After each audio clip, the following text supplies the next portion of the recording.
Hoy le vemos una historia muy trágica, también una expresión de fe desde el corazón del salmista y una sentencia sobre la justicia en Proverbios, alimento para nuestro corazón. Esta es la serie etapa a etapa, lectura devocional de la Biblia en un año. Yo soy el pastor Rafael Pola y esta es la meditación que corresponde al 20 de marzo. Todos sean muy bienvenidos.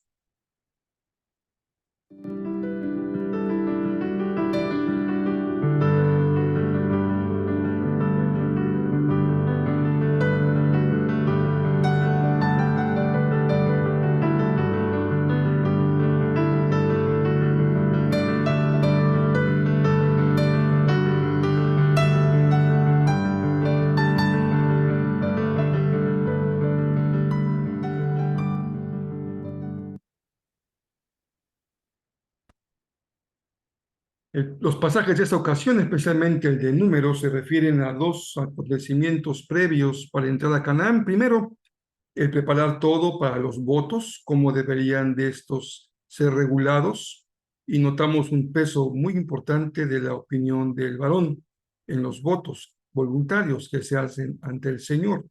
Y también un acto que algunos llaman como una guerra de exterminio religiosa, que es muy terrible.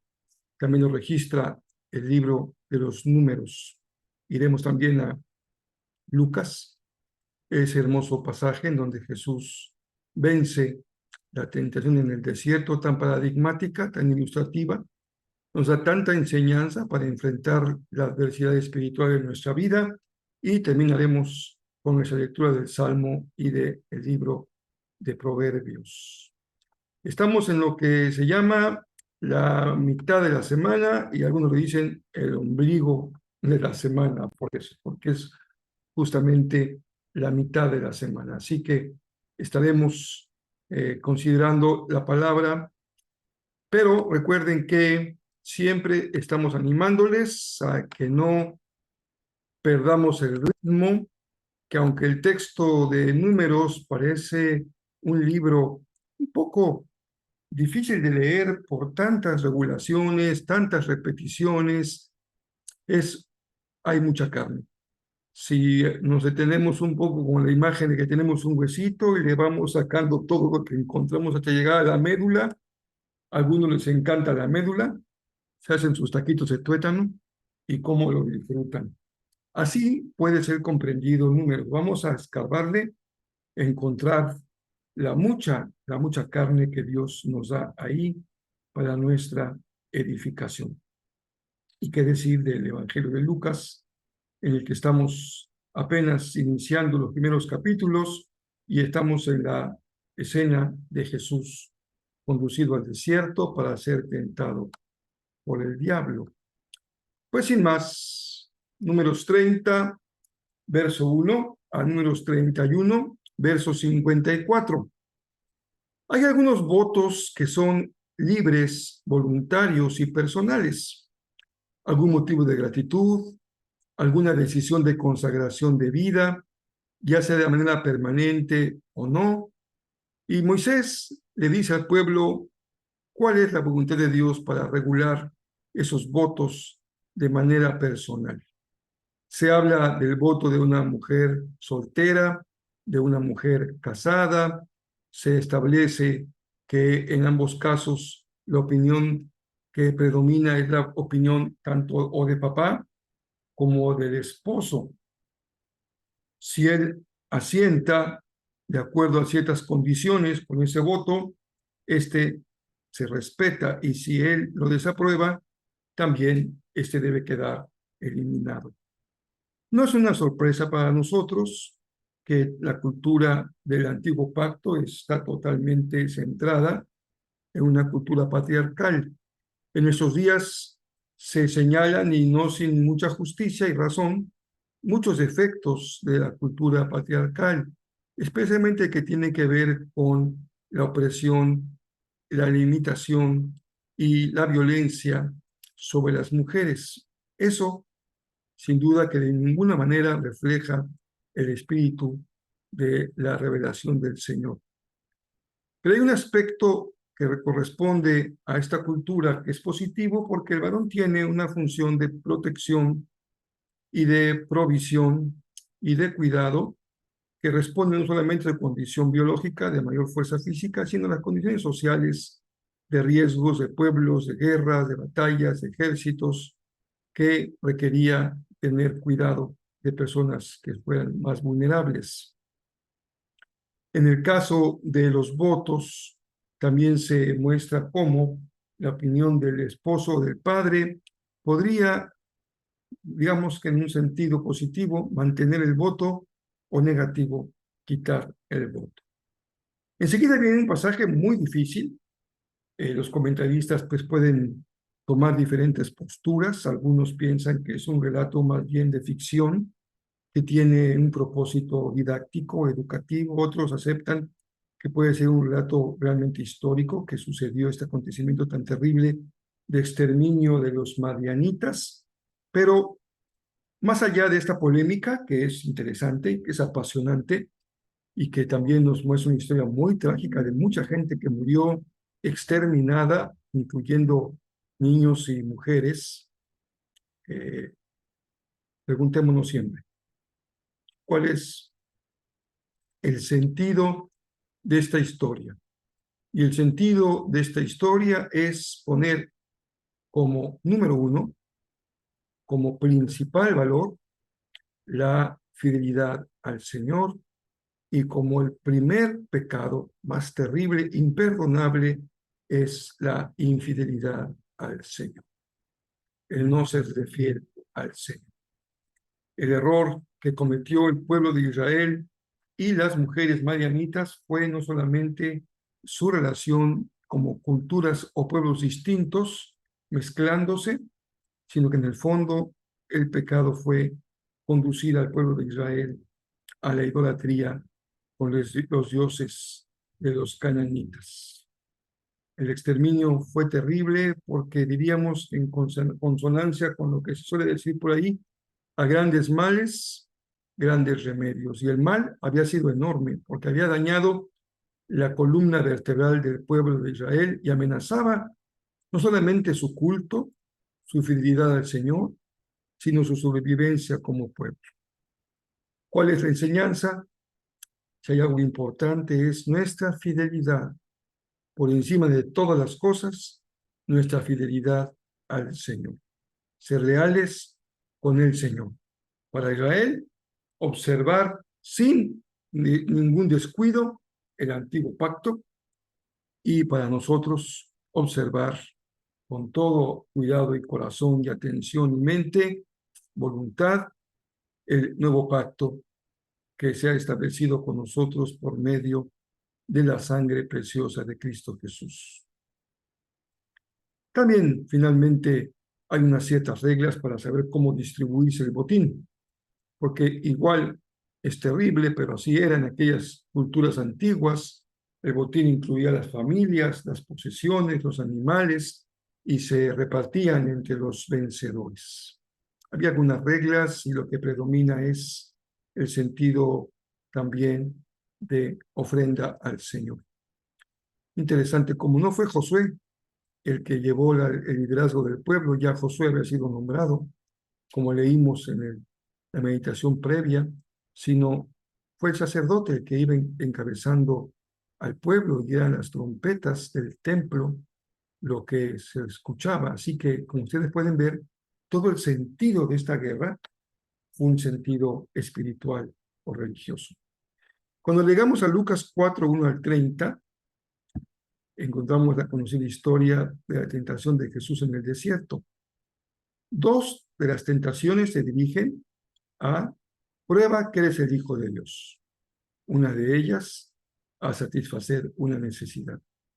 Y esto nos muestra que el abanico de las pruebas y tentaciones es tan constante porque la tentación generalmente se soporta en una necesidad humana, sentida, viable, válida, que necesitamos cubrir, de alimentación, de protección de nuestro cuerpo, de salud, tanto de desarrollo pleno como realización, de afecto, de cariño, y todas esas necesidades son un abanico amplio en los que podemos ser tentados.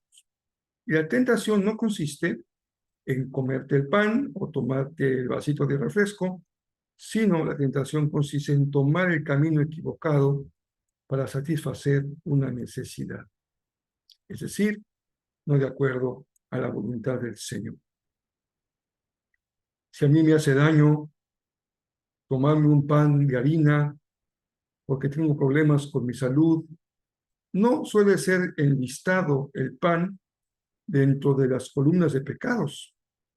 Tal vez fue lo último en lo que pensaríamos, pero para ti, que estás luchando con tu salud, es sin duda una tentación y es sin duda un pecado porque te va a hacer daño.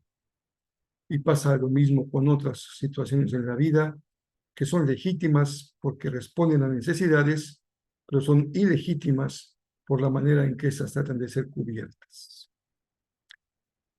El diablo se va, pero déjenme mencionarles la segunda tipo de tentaciones, la identidad. Si tú eres un hijo, ponte a prueba, muéstrame quién eres. Ese es otro segundo gran abanico de tentaciones, el que tiene que ver con la prueba de nuestra identidad. Muéstrame quién eres. Pero Jesús no tiene que mostrarle nada porque él sabe quién es. Una vez que ha vencido, Jesús regresa a Nazaret, asiste como él acostumbraba el día de descanso a la sinagoga, se pone de pie, lee el pasaje que corresponde al profeta Isaías y algunos lo llaman el mensaje más breve que nos registra la Biblia. Simplemente dijo, hoy se ha cumplido entre ustedes esta escritura y se sentó. Esto dio lugar a una gran polémica y al final, en una gran tumulto de los judíos, se enfurecen y pretenden despeñarlo, matarlo, pero el maestro pasa por el medio de ellos sin que le toquen un pelo de su cabeza. El Señor da testimonio de su vocación mesiánica. Y en el pasaje de Lucas es hermoso leer cómo el Mesías viene a abrir puertas, a liberar, a sanar, a perdonar. Eso es el cristianismo. Nunca debemos de olvidar, porque nos vence desde la perspectiva de una cultura religiosa, nos vence el aspecto reglamentario, litúrgico, sacramentalista, doctrinal. Cada cosa tiene su lugar, pero perdemos de vista este sentido de propósito, de salud, de sanidad, de libertad, de salvación. Uno más para Cristo. Esa es la tarea de la iglesia. Un corazón sanado, un preso liberado, una mujer perdonada, un enfermo que es sanado. Ahí está el reino, haciendo su obra en medio de nosotros. Llegamos al Salmo y hoy también tendremos, el Salmo se presta para una larga meditación, porque los Salmos son justamente el mejor material bíblico para la meditación de la palabra, porque son poesías, son himnos y expresiones del corazón. Así que nos quedamos con lo que he llamado una gotita de miel. Oh Dios, tú eres mi Dios. De todo corazón te busco. Busca al Señor con todo tu corazón, con toda tu alma, con todas tus fuerzas. No dejes de buscar al Señor. Tu carne a veces se pone un poco rejega y no quiere que busques al Señor, pero tu espíritu está dispuesto. Así que permite que el espíritu te mueva a buscar al Señor de todo corazón. A mí me gusta decir de manera apasionada. Porque si en algo hemos de ser apasionados, es en buscar al Señor. Y mi anhelo es que nuestra familia espiritual y los que se conectan con nosotros, que me acompañan en cada meditación, compartamos el mismo deseo apasionado por el Señor. Muéstralo en tu vida diaria, en ir a la palabra, en doblar tus rodillas, pero muéstralo en tu espíritu de alabanza cada primer día de la semana cuando acudes a glorificar y exaltar al Señor. Y dile, mi alma tiene sed de ti. Todo mi cuerpo te anhela en esta tierra reseca y agotada, donde no hay agua. Esta es una expresión literal porque David se encontraba en el desierto. Entonces, de manera más que realista, está hablando de una tierra reseca. Hermanos, nosotros hemos hecho una partición de nuestro ser bastante poco bíblica. Dejamos el cuerpo por un lado y el alma por otro. Y consideramos que lo espiritual nada tiene que ver con lo corporal. Pero el salmista tiene esta conformación de su pensamiento hebreo, en donde el hombre es un ser integral y todo desea al Señor.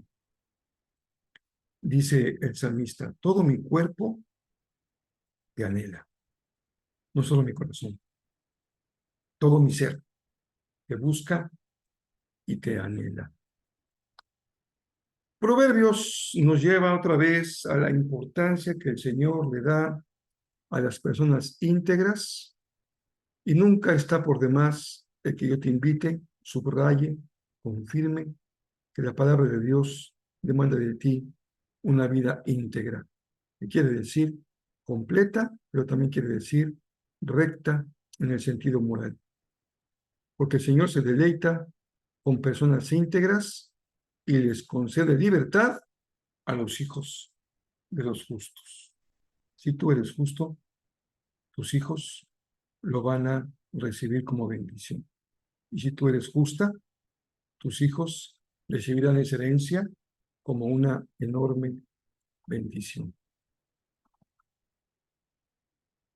Jesús hoy, Jesús, el domingo pasado vimos a Jesús, el Jesús de un corazón compasivo, diciéndole a un hombre que estaba paralizado, levántate, toma tu lecho y vete a tu casa, ve con tu familia. La compasión de Jesús. Su compasión es la misma de ayer, la de hoy y la que él tendrá mañana. Pero el hoy significa cómo esa enfermedad de la parálisis encuentra formas distintas de expresión el día de hoy. Una de ellas es la parálisis mental. Cuando nos da flojera pensar, nos da pereza razonar, tenemos abulia para leer y estudiar, y estamos en condiciones de que cualquiera nos toque la campana y nos haga creer en lo que dice. Se requiere tener una preparación que era, déjenme decirles, uno de los testimonios del pueblo cristiano en las décadas pasadas. Porque los niños cristianos siempre eran sobresalientes en su escuela, porque leen mejor, porque estudian, porque memorizan, porque son puntuales, porque son limpios, porque son correctos. Y eso le dio al pueblo de Dios la gran bendición de una escala social. Puedes observar cómo cualquier hijo de evangélico que se precie de ser evangélico cristiano va a ascender en la escala social respecto a sus padres. ¿Por qué? Porque se educó, se formó, es íntegro, es capaz, es inteligente, es creativo. Ahí está su testimonio de fe. No basta decir, soy cristiano, crean en Jesús. Hay que decir, el Señor bendice a su pueblo y yo puedo ser un testimonio de ello. Bendito sea el Señor por ello. Mi papá luchó mucho en su vida por salir adelante. Apenas pudo acabar su escuela básica y bromeaba mucho, le gustaba bromear con la parte educativa, pero tanto mi hermano como yo pudimos llegar a el grado máximo de estudios que ofrece nuestro país. ¿Sí? Mi hermana se esforzó también por su preparación, su formación. Así que aquí hay testimonio de cómo la fe también nos permite un progreso en nuestra vida, más allá de capacidades personales. No escuchemos esto como una situación de presunción, sino como un testimonio de lo que Dios hace cuando el caos, que puede ser tu familia, se convierte en un cosmos que es el orden de Dios, en donde la luz quita la oscuridad, el agua ocupa su lugar y los cielos el suyo, las aves y los peces y los reptiles y los mamíferos y todo ocupa su lugar. Así, papá en su lugar, mamá en su lugar, hijos en su lugar, cada quien su rol, cumpliendo a cabalidad, con gozo y llenos del amor que el Señor pone en sus corazones. Pues como tú puedes ver, también el domingo va a haber un mensaje del Señor, porque vamos a hablar del llamamiento de Mateo, por lo menos en el primer mensaje. Un hombre lleno de vergüenza, señalado, excluido, se le hacía fuchi, porque era de muy mala fama, además con amigos de la banda, pero esa banda sí estaba terrible. Veremos lo que Dios hace a través de su Hijo en vidas como estas. Nos encanta que el Evangelio es para los que lo necesitan. Es la mayor bendición que puede haber. Bueno, estamos listos para nuestra semana de pasión. Hoy nos vemos en la noche, ¿eh? No me fallen.